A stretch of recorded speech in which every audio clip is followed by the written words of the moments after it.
Hey friends, tonight we are going somewhere cold. Really cold. Dim the lights all the way down. Pull the blanket up to your chin. Because we are heading to Dachau in the winter of 1943 when the snow fell so thick it muffled even the screams. This is the story of a man who thought science and art were the same thing and that human beings were just another kind of marble. Dr. Sigmund Rascher. The Nazi who turned living prisoners into frozen statues and called it beauty. Let us start in Munich before everything went black. Sigmund Rascher is a young doctor with good hair and better connections. He marries Caroline, Nini Deal, a faded cabaret singer who once made officers cry with torch songs in smoky Berlin cellars. She is 15 years older than him, still pretty in that sharp, overpowdered way, and she knows everyone in the party. Himmler himself signs their wedding guest book. Of course he does, because Rascher has ideas about cold. Ideas about how long a pilot can survive in the North Sea after his plane goes down. Ideas about how beautiful a dying man can look when the ice crystals bloom across his skin like lace. 1941. The Luftwaffe needs answers. Rascher gets a lab at Dachau and 300 prisoners who no longer count as people. Officially, he is running high-altitude and freezing experiments. Unofficially, he is building a private museum of suffering. The freezing tank is in a quiet courtyard behind Block 5, a concrete tub the size of a small swimming pool filled with water kept just above freezing. The prisoners are stripped naked and lowered in until only their faces show. Rascher sits on a folding chair in his long SS coat stopwatch, in one hand cigarette in the other timing how long each man can stay alive. He writes careful notes. Subject screams for 4 minutes 32 seconds. Subject loses consciousness at 7 minutes. Subject's hair freezes into beautiful white spikes at 11 minutes. He actually writes the word beautiful, over and over. Nini is always there with her Leica. She wears a fur collar and red lipstick like she is at the opera. She photographs the bodies from every angle. The way the skin turns waxy. The way the lips pull back from the teeth in that last silent grin. The way the eyes freeze open, staring at nothing. She develops the prints herself in a darkroom that used to be a mop closet. The negatives hang from a string like strange fruit. Later, she mounts the best ones on thick black card and titles them things like Ice Madonna No. 7 or Winter Bride. SS officers buy them for cigarettes and chocolate. Some hang them in their offices next to pictures of their wives. Because why not? Rascher starts experimenting with warming methods. He tries blankets, boring. He tries warm baths, slow. Then he discovers that skin-to-skin contact works fastest. So he orders pretty young women from Ravensbrück brought in to lie beside the half-dead men. He times how long it takes for a pulse to come back while the women stare at the ceiling and try not to breathe the smell of almost corpse. Nini photographs that too. She calls the series Resurrection. Himmler loves the irony. He sends champagne. But the real obsession is the moment of perfect stillness. Rascher starts leaving certain prisoners in the tank just a little too long. Not long enough to ruin the face.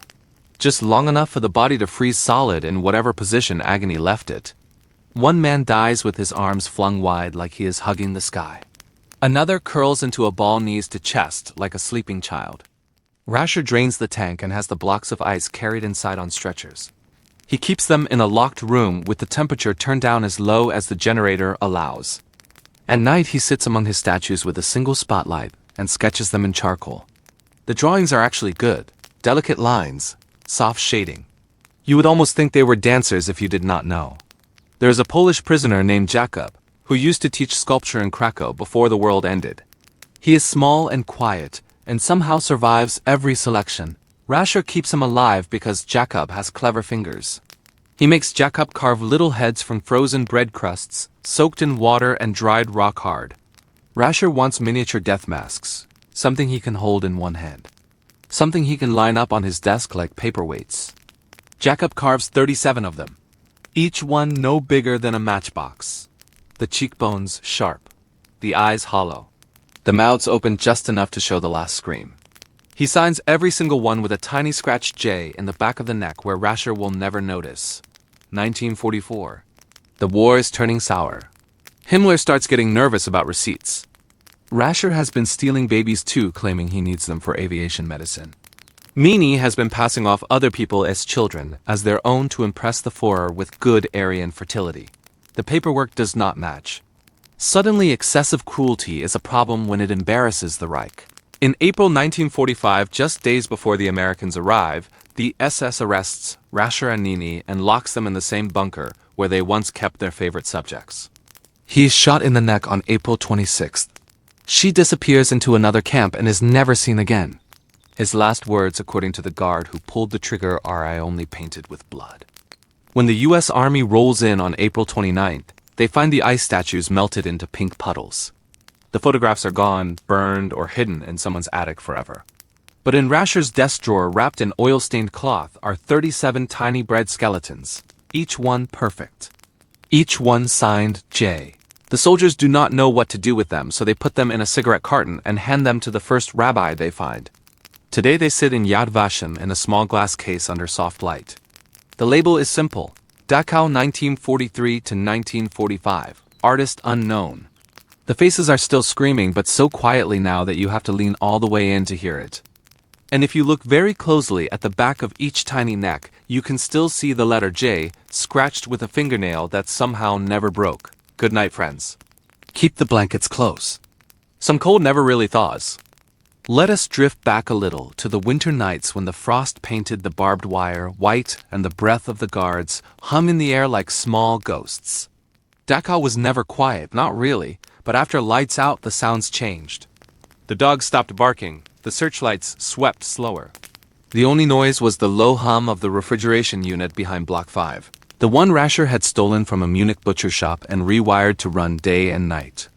Inside that room, the temperature stayed at -8 degrees Celsius. Cold enough to keep meat. Cold enough to keep art. Rascher had rules for his gallery. Only the most symmetrical prisoners were chosen for full freezing. A broken nose disqualified you. Missing teeth, bad skin. He walked the rows at morning roll call with a tailor's measuring tape, checking shoulder width, length of neck, the angle of the jaw. If you were lucky enough to be ugly, you were sent back to regular work details and maybe lived another month. If you were beautiful in the classical sense, you were taken behind Block 5 and never came back the same. He kept a notebook with soft leather covers. On the left page, he wrote medical observations. Core temperature drop. Cyanosis onset. Time to cardiac arrest. On the right page, he sketched quick, confident lines in pencil. The curve of a frozen shoulder blade. The way eyelashes clumped together with ice like cheap mascara. He titled each drawing with Latin names he made up: Homo Hymalis, Gelidus Pure, Statua Dolorosa. Sometimes he added little hearts in the margin the way schoolgirls do. Nini found the notebook once and laughed until she cried. She kissed the top of his head and called him her little Michelangelo of misery.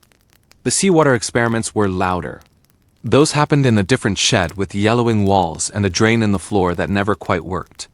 Prisoners were forced to drink salt water until their tongues swelled black. Rascher timed how long they could stay conscious while their bodies tried to poison themselves. He played music on a portable gramophone to see if it affected the results. Edith Piaf mostly. Nini's old records. She said the voice made the suffering more elegant. One man managed to stand up after 23 minutes of drinking and saluted before collapsing. Rascher clapped like he was at the theater. He had the body frozen in that exact position. Arms stiff at the sides, chin high, eyes wide. He kept that one in the center of the room and called it the Aryan. Jacob watched all of it from the corners they let him sweep. He was small enough to be invisible, starved enough that his shadow barely touched the ground. They gave him the job of cleaning the ice room because his hands did not shake anymore and he never vomited no matter what he saw. Every morning he chipped the blood-tinted frost from the floor with a table knife. Every evening he carried out the buckets of pink water that used to be men. Rascher paid him in bread crusts soaked in brine and left to freeze rock hard. Perfect carving material. Jacob bowed and said thank you in German with the proper click of the heels.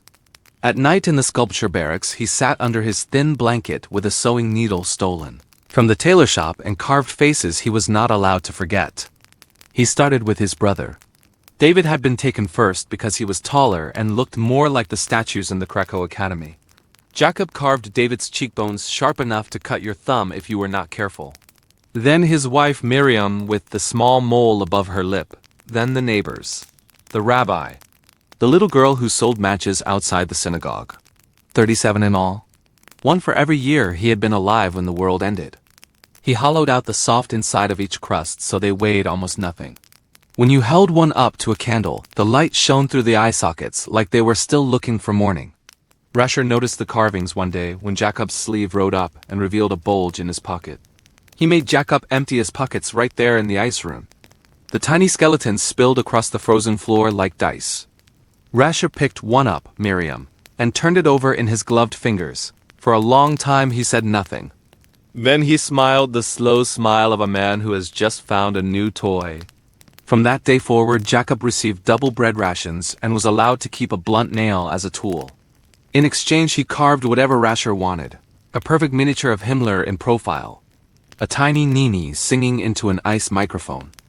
A self-portrait of Rascher himself wearing a wreath of frozen Edelweiss. Those ones were not signed.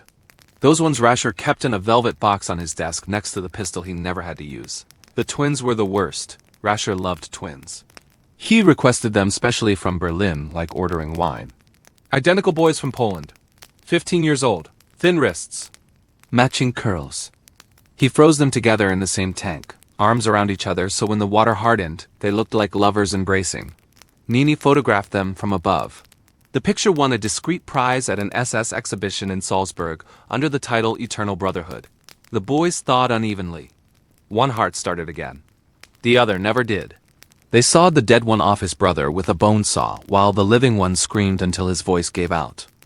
Rascher kept the joint section in a jar of alcohol on his windowsill.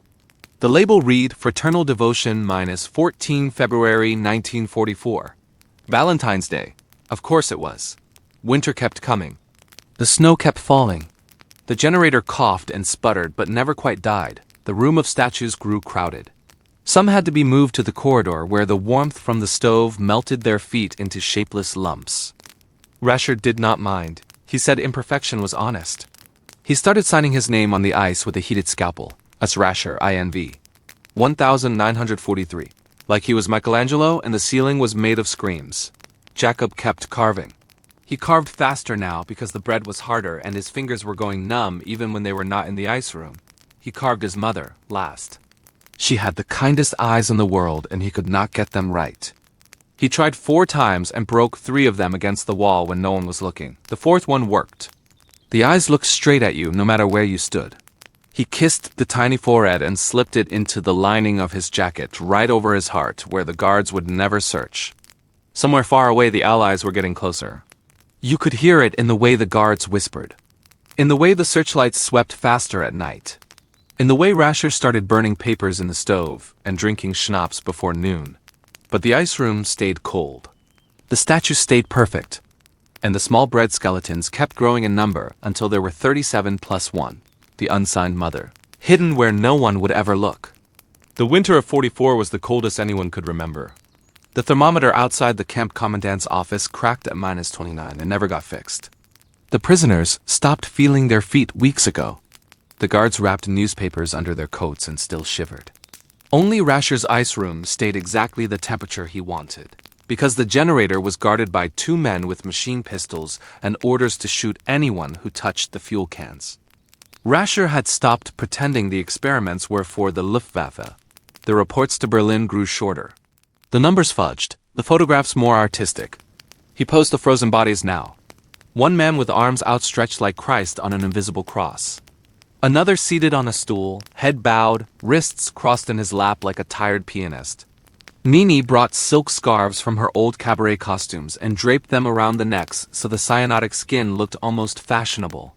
She lit the scenes with a single bare bulb on a wire and took the pictures from low angles so the corpses looked taller than they had ever been in life. She titled the new series Winter Mix. Rascher hung the prints in his office above the desk where the velvet box of unsigned carvings lived. Jacob was moved into the ice room permanently.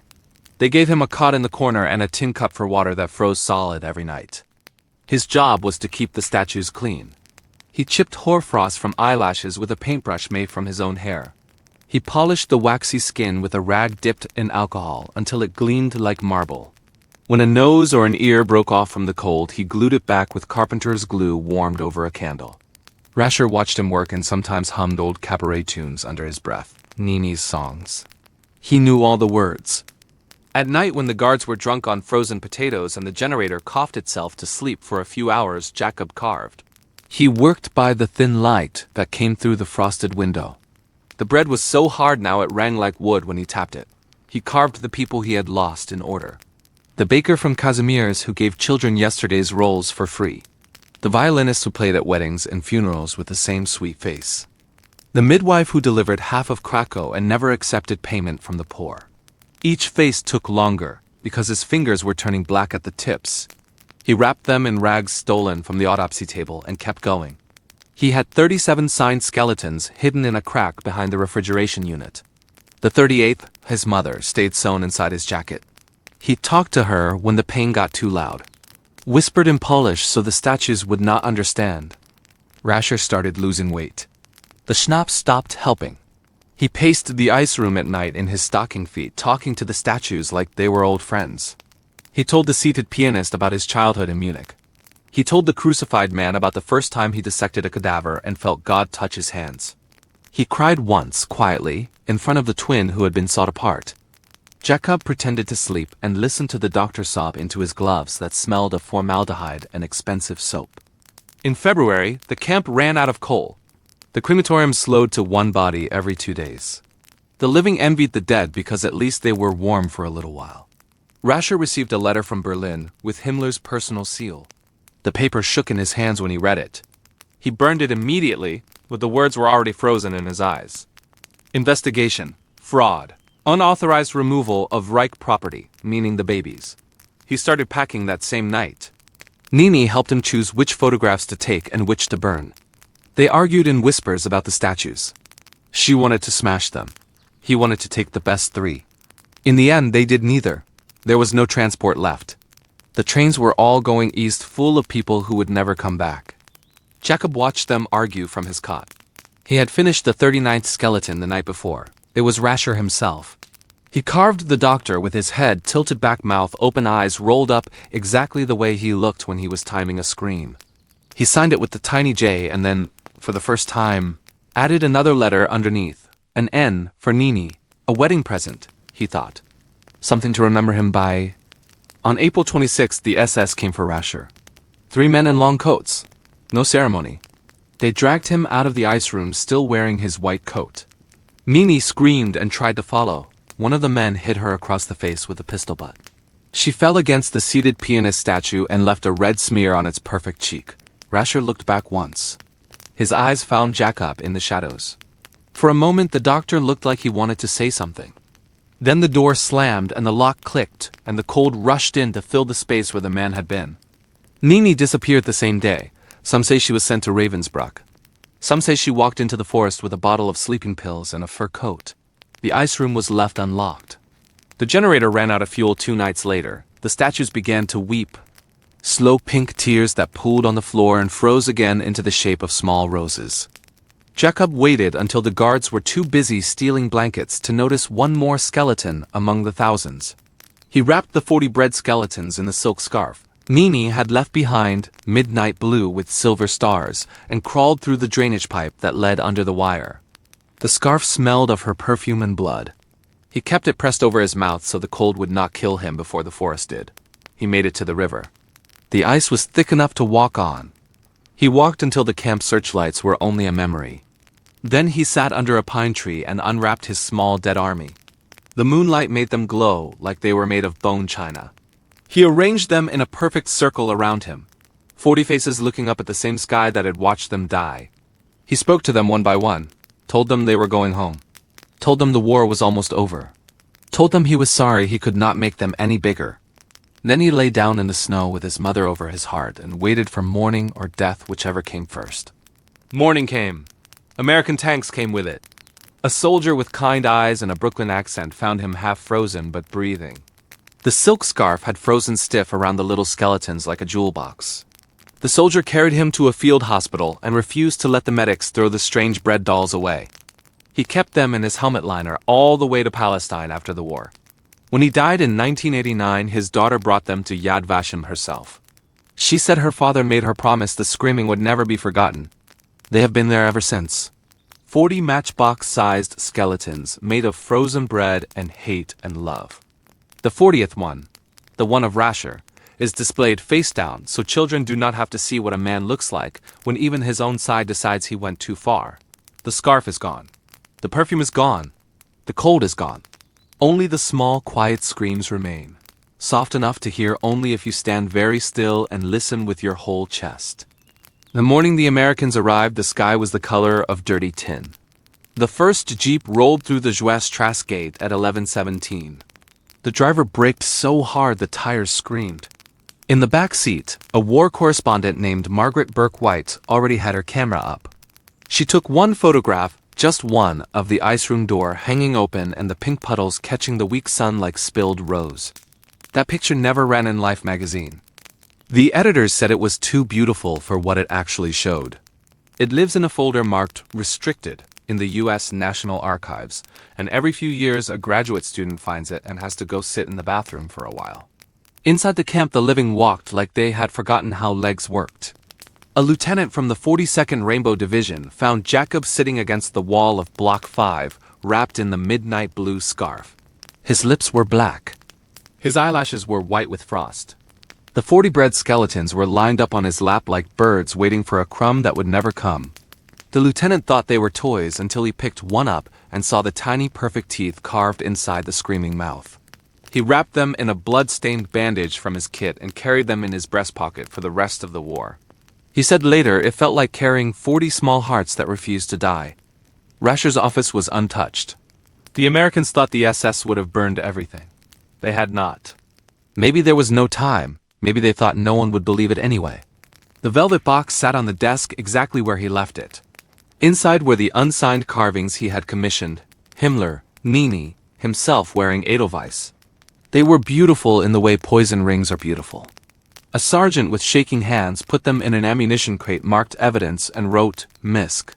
Bone objects on the lid because he could not bring himself to write the word bread. The photographs were harder to find. Nini had hidden the best negatives inside hollowed-out hymn books in the camp chapel. An Austrian priest who had survived by saying Mass for the guards discovered them when he went to burn the German hymnals. He sat on the altar steps and wept so hard he vomited. Then he carried the books to the American chaplain and said, "Take these away from here before they make someone blind." The negatives are still in a vault in Bad Arolsen. Every few decades, a researcher is allowed to see them wearing cotton gloves and a face mask because the silver halide has started to weep, and the images hurt more with age. The ice statues themselves were already ruined. The generator had been dead for 61 hours when the first G is walked in. The bodies lay in pink water that smelled of iron and lily. Someone had tried to stack them like firewood to make room. Arms and legs had snapped off and floated like pale driftwood. A medic from Boston threw up in the corner and then spent the rest of the day trying to match fingers to hands because even in ruin, he thought bodies deserved to be whole. They buried what was left in a mass grave outside the wire. No names, no prayers. Just lime and silence and the soft sound of earth makes when it closes over something it never wanted to hold. Jacob lived. Barely. They carried him to the hospital in the SS barracks where the sheets still smelled of carbolic and Nini's perfume. He weighed 31 kilos. His fingers were black to the second knuckle. The American doctor wanted to amputate. Jacob clutched the scarf with the bread skeletons and whispered knee in a voice like dry leaves. The doctor understood enough. He wrapped the hands in honey and gauze and waited. Gangrene took 3 fingers on the left and 2 on the right, but the thumbs survived. Thumbs were important for sculpting. God apparently still had a sense of humor. For weeks Jacob did not speak. He lay in the bed nearest the window and watched the April sky turn from tin to the softest blue he had ever seen. When the nurse brought him food, he broke the bread into tiny pieces and hid them under the mattress. She thought he was crazy until she found the crumbs arranged into miniature faces staring up at the springs. After that, they gave him modeling wax from the dental clinic and let him work. He made new skeletons, bigger now, the size of a child's hand, out of pink dental wax that smelled faintly of cloves. The nurses kept them on the windowsill where the sun could warm them. Some of the dying men reached out to touch them as they passed. One old professor from Warsaw kissed the smallest one and said thank you for remembering my wife before he closed his eyes forever. In May the war ended, Jacob was still too weak to walk. They put the 40 bread originals in a Red Cross parcel tied with the midnight blue scarf and gave them to the lieutenant who had carried him. He said take them where they will never be cold again. The lieutenant understood. He carried the parcel all the way to Palestine on a troop ship that smelled of orange peel and hope. In Haifa was hot and bright, and the scarf looked ridiculous against the white buildings, but nobody laughed. People had stopped laughing at small strange things. Jacob stayed in Europe. He studied sculpture in Paris on a scholarship nobody asked him to repay. He worked in stone now, warm stone that held the sun. His first exhibition in 1951 was called Children of the Frost. 40 life-sized figures carved from Carrara marble. Each one a prisoner he had watched freeze. The faces were gentle, the poses tender. People walked through the gallery and cried without knowing why. One critic wrote that the statues looked like they were waiting for someone to come and wake them with a kiss. The exhibition traveled to Krakow. Jacob stood in the same hall where he used to teach and watched his mother walk past the statues, touching each cheek with the tips of her fingers, even though she had been dead for 10 years. He knew then the circle was complete. He never carved Rascher's face in marble. Some things are too heavy even for stone. The bread skeletons stayed in Palestine. They passed from the lieutenant to a teacher to a museum to Yad Vashem, where they finally received a permanent home in 1978. Curator built a special case with temperature and humidity controlled to exactly 18 degrees. The same temperature Rascher thought was perfect for viewing human suffering. The little skeletons sit on black velvet under a soft spotlight. Their mouths are still open, but the screen has traveled so far it has turned into something else. A whisper maybe. Or a lullaby only the dead know the words to. Every year on Yom HaShoah, a survivor, always a different one, places a single yellow crocus in front of the case. The flower lasts 3 days.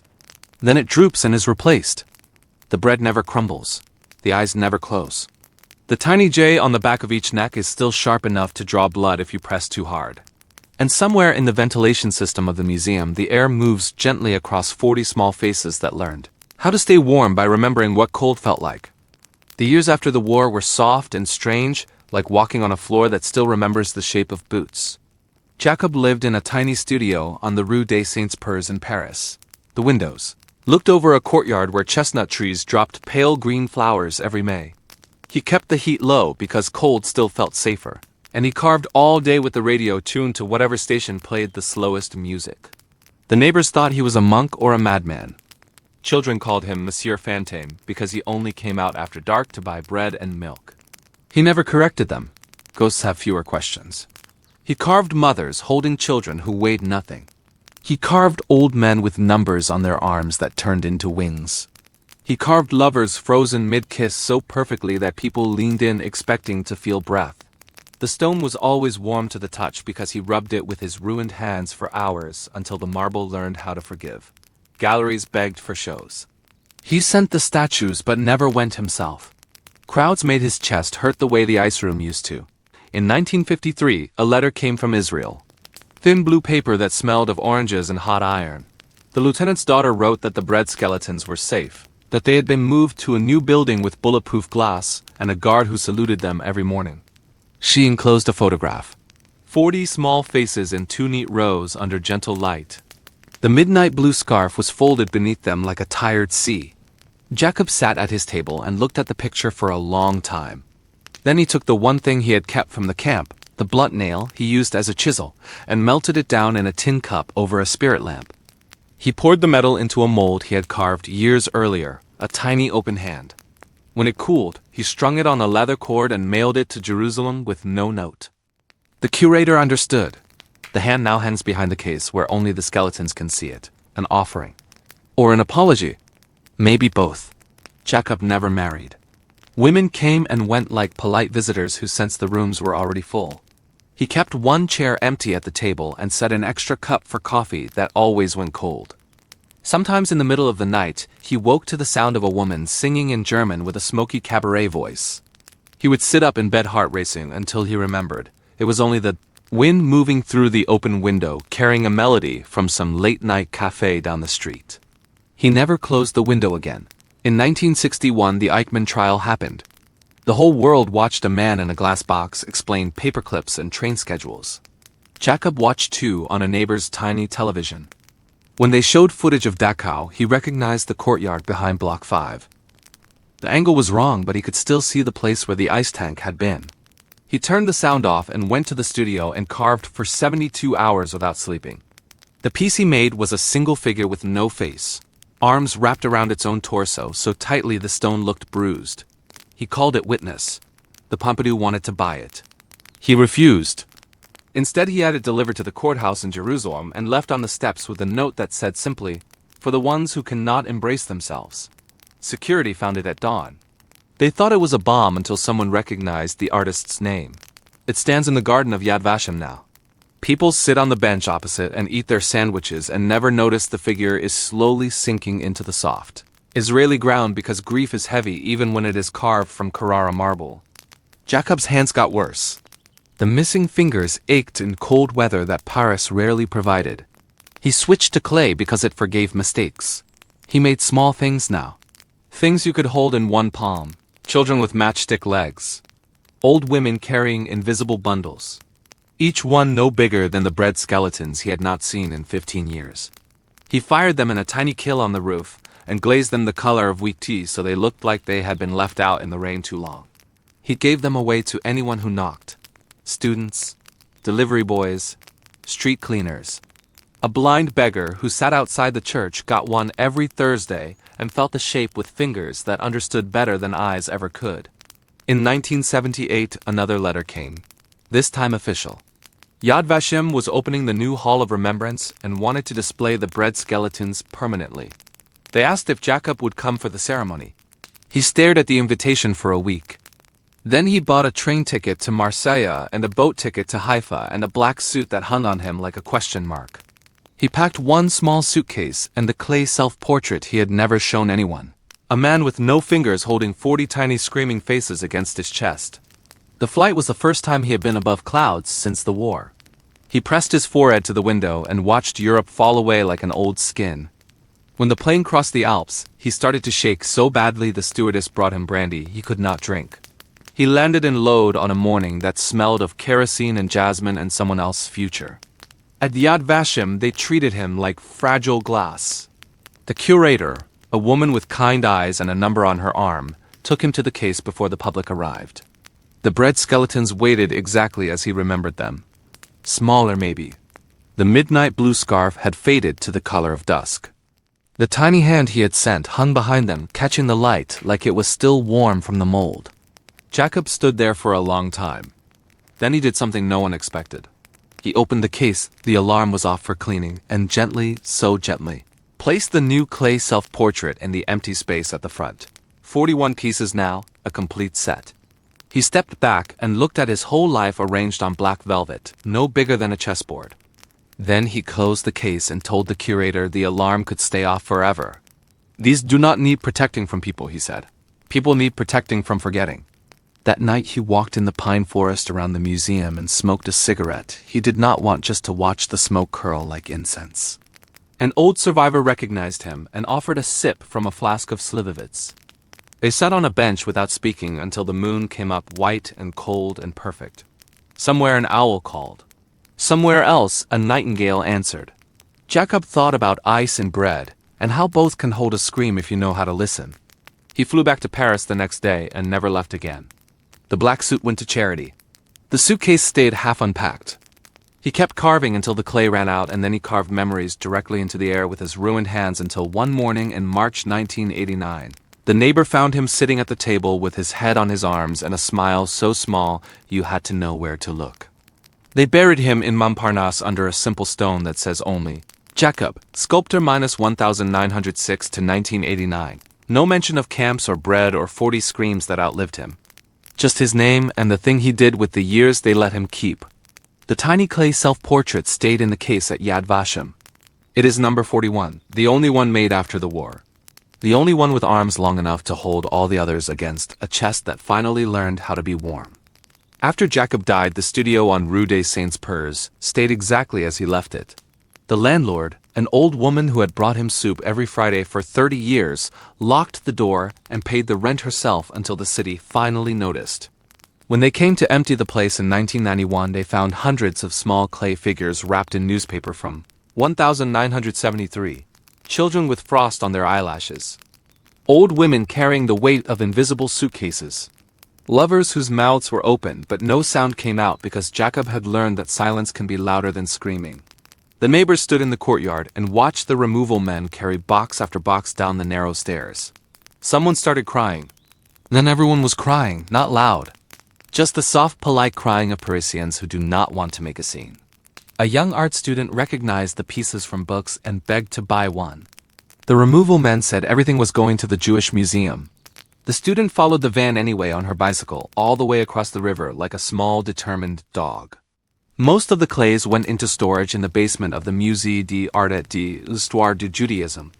They are still there, catalogued, but almost never shown because they are too fragile and too quiet for the big exhibitions. Every few years a curator with gentle hands takes one out, unwraps the 1973 newspaper, headlines about Nixon and the oil crisis, and sets the little figure on a table under a lamp. The clay has dried to the color of weak coffee. The cracks have grown like frost patterns. The curator sits with it for an hour and then wraps it again and puts it back in the dark where it waits with the patience only broken things understand. At Yad Vashem, the bread skeletons became famous in the way very small things sometimes do. School groups on rainy Thursdays are brought to the case and told to be very quiet. The guide, usually a soft-spoken sabra with a ponytail, explains that these were made by a man who watched his friends freeze to death and decided the world should never be allowed to look away. The children press their noses to the glass and fog it with questions. Why are they screaming? Why are they so small? Why did the bad man let the good man keep bread? The guide never has perfect answers. She just says because some people try to make the dark bigger and some people refuse to let the light go out even when it only fits in a matchbox. In 1995, a German television crew asked to film them up close. The museum said yes, but with conditions. No bright lights. No commentary that calls them art without mentioning murder first. The cameraman, a man from Munich with shaking hands, spent 3 hours lying on the floor getting the angle exactly right. When he stood up, his eyes were red. He asked if he could leave the tape in the case overnight. Just the tape. No label. The curator understood. The tape is still there behind the black velvet, slowly demagnetizing year by year, until one day the pictures will be gone and only the memory of pictures will remain. The midnight blue scarf finally gave up in 2003. The silk had dry rotted along the folds, and one morning a cleaner sneezed and the scarf fell apart like a tired ghost. They gathered the threads carefully and put them in an acid-free envelope. The envelope lives in a drawer marked Rascher Nini, Personal Effects. Once a year on the anniversary of the liberation, a volunteer opens the drawer, touches the gray dust that used to be silver stars, and whispers thank you to a woman who probably never thought she would be thanked for anything. Jacob's marble witness in the garden keeps sinking. The ground in Jerusalem is soft and remembers water. Every decade they have to lift the statue and put new stones under the base. The arms are still wrapped tight around the invisible body. Moss has started growing in the creases of the stone elbows like gentle green bruises. Children climb on the bench and try to see if the figure has a face. It does not. Jacob decided some things are better left blank, so every visitor can put their own grief in the space where features should be. In Paris, the empty studio became a pilgrimage of sorts. Art students leave small clay figures on the doorstep every March, the month he died. Tiny screaming mouths. Tiny matchstick legs. The concierge sweeps them into a shoebox and every few years mails the box to Yad Vashem with no return address. The museum adds them to the collection in the basement where they wait with the others like patient birds. Sometimes survivors come alone. Old men with numbers faded to sky blue on their arms. Old women who walk with canes carved from olive wood. They stand in front of the bread skeletons and do not speak. Some bring photographs, yellowed pictures of children who never came home, and hold them up to the glass so the tiny faces can see who they are screaming for. The guards pretend not to notice the tears. After an hour, the old people leave lighter, as if the screams have carried away something too heavy for one lifetime. In 2017, a 12-year-old girl from Tel Aviv, on her bat mitzvah trip, decided she wanted to do something more than just look. She spent her gift money on 40 small yellow crocuses, one for each original skeleton, and planted them in the shape of a perfect circle around the witness statue.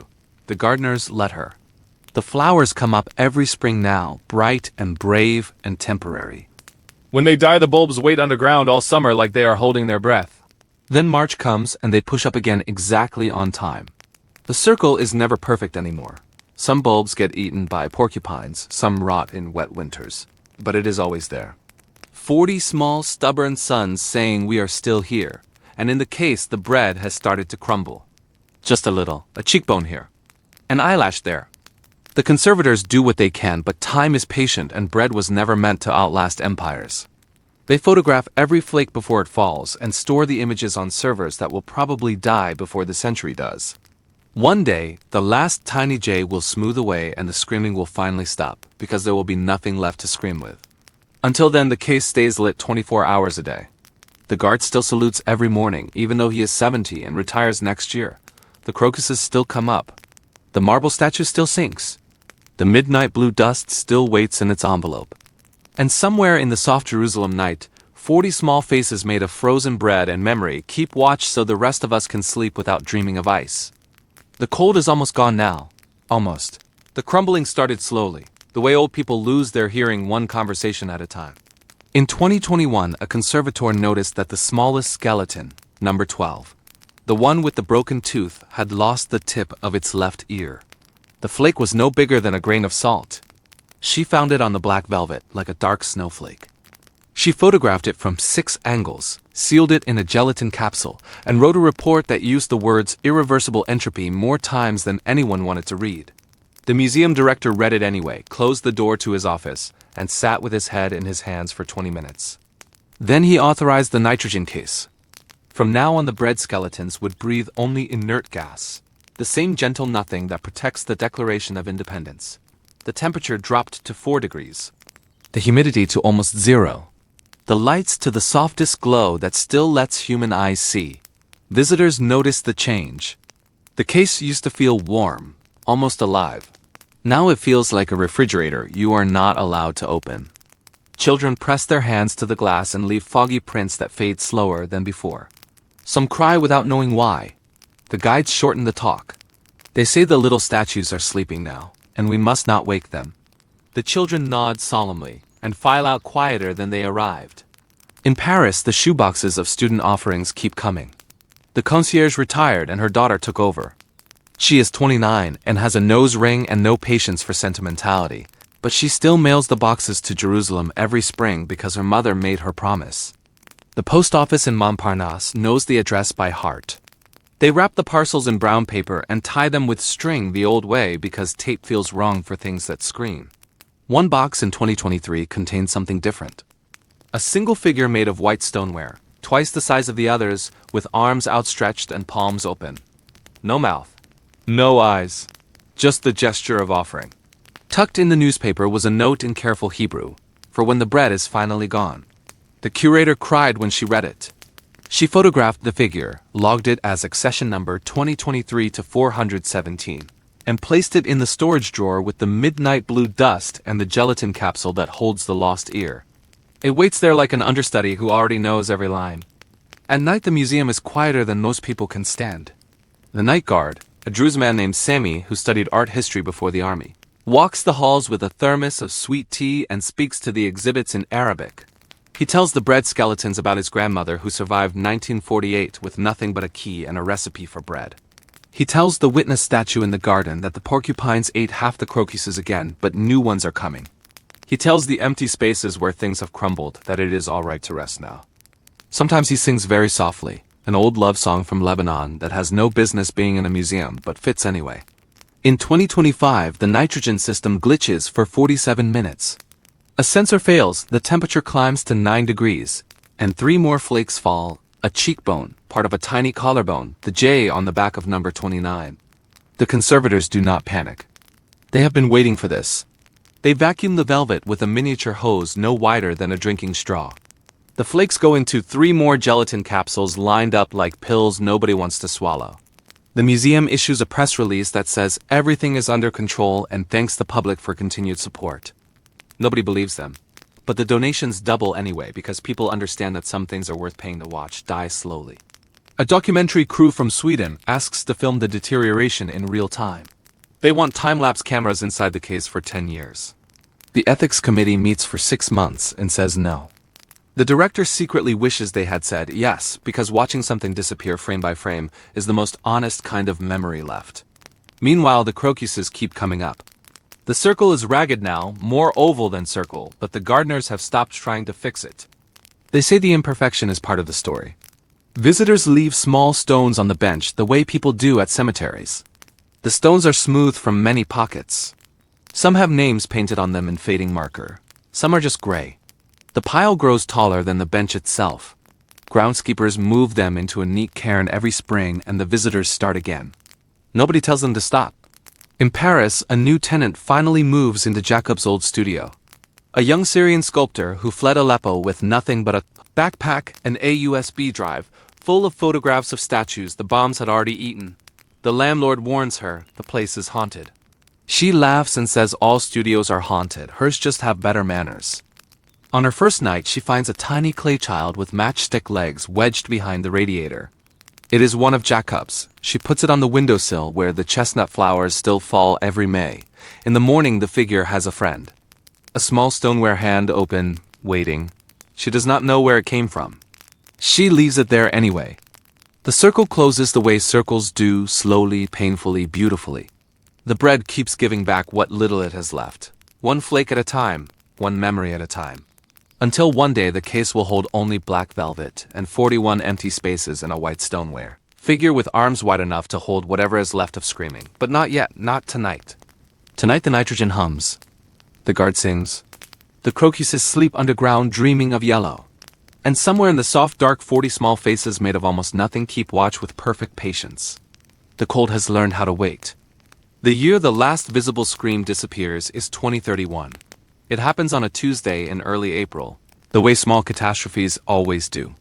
The conservator, a quiet woman named Miriam, who has been measuring the skeletons every morning for 9 years, opens the nitrogen case at 8:14 and sees that number 33, the one with the tiny broken tooth, has finally surrendered. The face is gone. Just a gentle slope where cheekbones used to be, like someone smoothed it with a thumb while the clay was wet. The mouth that once held a perfect silent O is now only a shallow dent. Miriam does not cry. She has been waiting for this, the way people wait for a very old relative to stop breathing. She photographs the empty space from 6 angles, seals the dust in capsule number 312, and writes the time in the logbook with a hand that does not shake. Then she closes the case and goes to the staff kitchen to make tea that tastes of nothing. The museum does not announce it right away. They wait until all 40 have gone the same way. It takes another 14 months. One by one, the faces soften, the mouths close. The tiny collarbones fold in on themselves like petals at dusk. The J signatures become shallow scratches, then dimples, then nothing. The bread returns to what it always was: flour, water, salt, memory. The nitrogen keeps the crumbs from scattering, but it cannot stop time from finishing its quiet meal. When the last J disappears, number 7, the violinist from Kazimierz, the director calls a meeting. They decide to leave the case exactly as it is: black velvet. 41 empty outlines where small bodies once lay. The white stoneware figure the students sent in 2023 now stands alone in the center. Arms open, palms up, catching nothing and everything. The label is changed to a single sentence in Hebrew and English and Arabic. Here stood 40 witnesses made of bread. They watched, so we would not have to. Visitors notice the change immediately. The room is quieter than it has ever been. People stand longer. Some reach out instinctively, as if the air might still hold the shape of a scream if they cup their hands just right. Children ask where the little men went. The guides say they finished their job and went home. Most children accept this. One small boy from Haifa asks if home has crocuses. The guide says yes, more than you can count. The boy nods and places a single yellow petal he has been saving in his pocket on the bench outside. It is the first of thousands. The garden circle explodes that spring. The ragged oval becomes a wild sunburst of yellow. People bring bulbs from their own gardens, from airport duty-free shops, from hospital gift stores. The gardeners give up trying to prune and just let it grow. By May, the witness statue is half buried in flowers. You can only see the outstretched arms above the green like someone drowning in sunlight. Visitors sit among the crocuses and read books, eat sandwiches, breastfeed babies. The marble sinks another 3 centimeters, and nobody moves it anymore. Let it go, the head gardener says. It wants to be underground with them. In Paris, the Syrian sculptor, her name is Noor, has turned Jacob's old studio into a school for refugee children. She teaches them to carve soap because it is soft and smells kind and mistakes wash away. Every Thursday they make tiny figures with matchstick legs and leave them on the windowsill. Every Friday morning the figures are gone. Nora never sees who takes them. She pretends not to notice the yellow crocuses that appear in the courtyard every spring, even though the courtyard is paved and nobody planted anything. The children say it is Monsieur Fantôme bringing them flowers. Nora lets them believe it. Some ghosts are kind. At Yad Vashem, the empty case becomes the most visited exhibit in the museum. People leave notes now, thousands of them. Slips of paper folded small enough to slide under the glass. Thank you for watching. I'm sorry we were late. My grandmother survived because someone carried bread. The notes are collected every evening and stored in acid-free boxes that already fill 3 storage rooms. One day they will be heavier than the bread ever was. In 2036, a 12-year-old girl from Texas, here with her synagogue youth group, asks if she can add something to the case. The guard says no objects, only paper. She thinks for a moment, then takes the woven friendship bracelet from her wrist, yellow and white threads, a little frayed, and slides it through the tiny gap where the nitrogen seal meets the glass. It falls onto the black velvet and lands exactly where number 1 used to lie. The guard pretends not to see. The bracelet stays. Over the years more come. Red strings from Prague. Blue threads from Ethiopia, a tiny rainbow loop from Reykjavik. The velvet slowly disappears under a soft, bright carpet of bracelets that nobody is allowed to remove, and nobody ever does. The white stoneware figure stands in the middle of them like a shepherd with a very strange flock. The arms are still open, the palms still empty. But if you look very closely in certain lights, you can see the faintest dusting of yellow pollen across the stoneware chest, carried in on the sleeves of children who lean too close. The museum installs a small plaque beside the case. It is blank. Every year on Yom HaShoah, a different survivor, or child of survivor, or grandchild writes one sentence on it with chalk. The sentences are photographed, then gently washed away to make room for the next. Some of the sentences: I was cold once. You kept me warm. Your silence is louder than any scream. The bread is gone, but I still taste it. Thank you for finishing the watching so we can start the living. The chalk dust drifts down and settles on the friendship bracelets like very soft snow. And somewhere in the ventilation system, the air still moves gently across the place where 40 small faces used to be. The nitrogen hums its lullaby. The crocuses sleep under the marble arms. The empty space keeps perfect vigil. The cold has learned how to be spring. By 2042, the case is no longer empty in the way people expect empty things to be. The black velvet is completely hidden now under layers of friendship bracelets, paper cranes folded from bus tickets, tiny crocheted stars, a single baby tooth tied with red thread, locks of hair in every color human beings come in, and one yellowed piano key that someone carried all the way from the Warsaw Ghetto Monument because it felt right. The white stoneware figure stands in the center like a small island slowly disappearing under offerings. Its arms are still open, but the palms have filled with soft things. Petals that never quite die. Notes rolled tight as cigarettes. A lentil from someone's lunch that looks exactly like a heart if you believe hard enough. The museum stopped trying to clean it. They only dust the glass on the outside now, very gently, the way you would wipe tears from a sleeping child's cheek. Inside, the nitrogen keeps everything in the same perfect moment of falling apart and never quite landing. The temperature is still 4 degrees. The humidity is still almost nothing. But the air inside the case has learned how to hold warmth anyway. Visitors swear it feels different from the rest of the hall. They stand there and breathe out slowly and watch their breath not appear, because the cold has finally agreed to be gentle. Children are no longer told to be quiet. The guides let them talk. The questions have changed. They used to ask where the little men went. Now they ask if the bracelets are presents for the invisible people. The guides say yes. The children nod like this makes perfect sense and add their own bracelets without being asked. Some take their shoes off before they approach the case, the way you do in mosques or in homes where someone holy once lived. Nobody tells them to. They just know.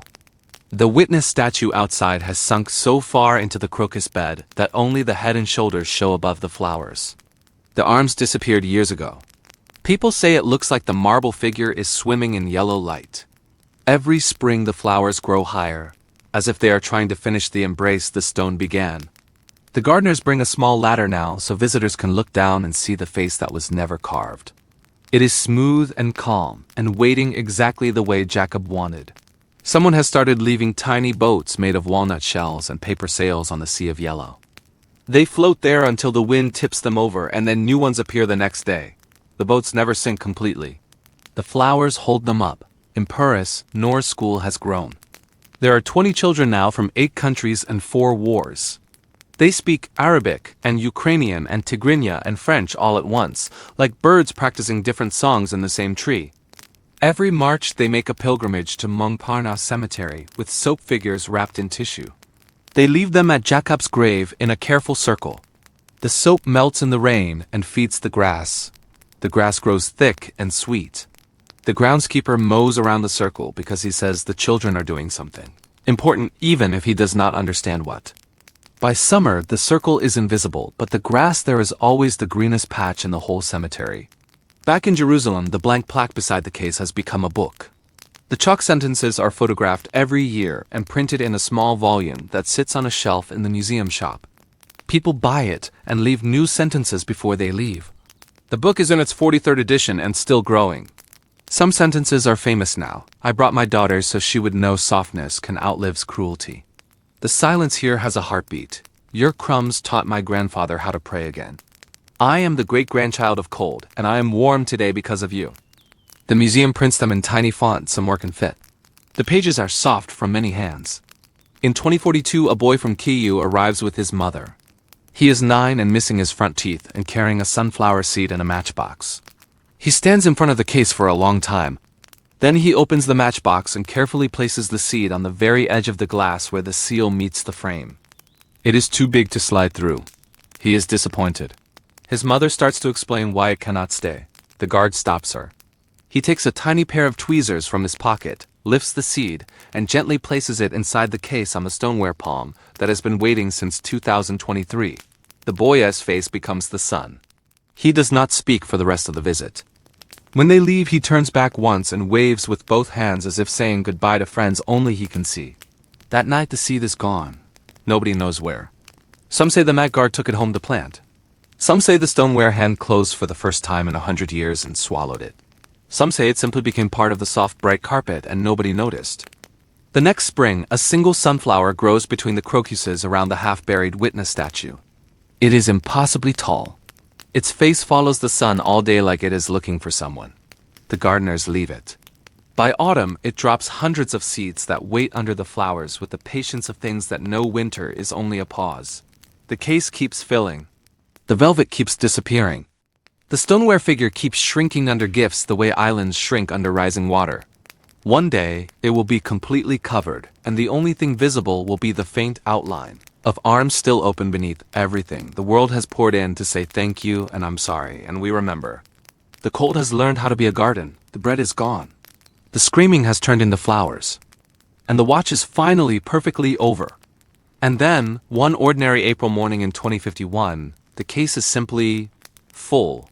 There is no more room. The stoneware figure has vanished entirely under 30 years of bracelets.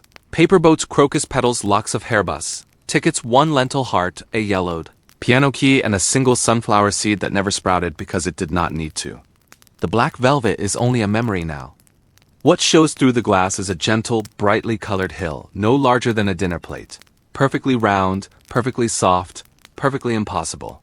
It looks like the kind of hill a child would draw if you asked her to sketch the safest place in the world. The nitrogen still hums. The temperature still holds at 4 degrees. But the air inside has learned something new. It smells faintly of warm bread on the mornings when the museum opens early and the first visitors bring coffee and tears in equal measure. Nobody can explain the smell. The conservation department runs tests and finds nothing. They shrug, smile, and stop asking. The label is gone. Nobody remembers who removed it.